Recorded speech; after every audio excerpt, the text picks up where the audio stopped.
Now, wizards, let's continue to look at government policy. Government policy aims to change people's behavior.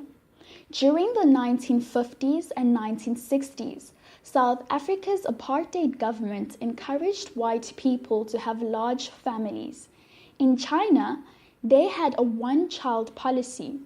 In 1979, the Chinese government made a law that said women in certain areas are only permitted to have one child. In some rural areas, if the child was a girl, the family was allowed to have a second child. The government hoped that this law would lower China's high population growth rate. The law was applied mostly in urban areas.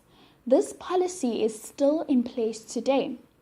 The Chinese government gave people who only had one child free education and housing benefits.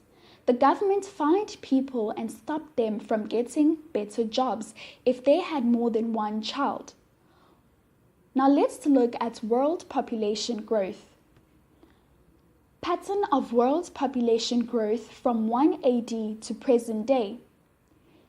The graph below shows the growth of the world's population between 1 AD to the present. In 1 AD, the population of the world was over 200 million. In 2012, it was over 7 billion. Remember that a billion is 1,000 million. A million has 6 zeros and a billion has 9 zeros. Now, wizards, let's continue to look at developments that have affected population growth, beginning with increased food production. One reason the population of the world has increased at such a rapid rate is because farmers are able to produce enough food to feed the extra people. The change from hunter-gathering to farming has meant that more food is available. This has led to an increase in population numbers. New farming methods in Europe during the 1700s changed the way people farmed the land. These methods produced extra food for the growing towns and cities. Food production methods continued to improve. Farming has become more specific. Today, farms are run more like factories and businesses. Looking at scientific developments. Developments in science have affected population in a number of ways.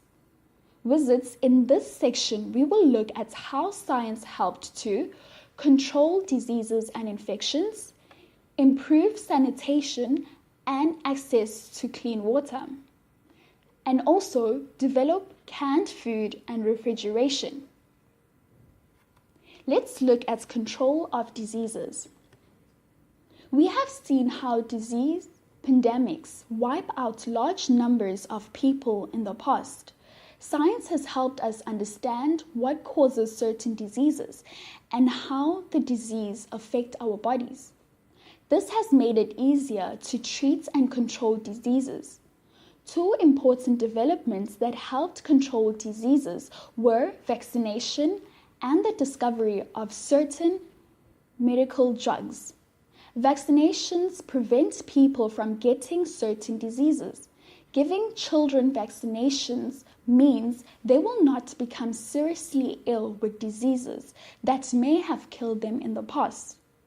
Cholera, tetanus, typhoid, measles, polio, yellow fever, and flu are diseases that people can be easily vaccinated against. Doctors use certain drugs to treat people who have specific illnesses like TB.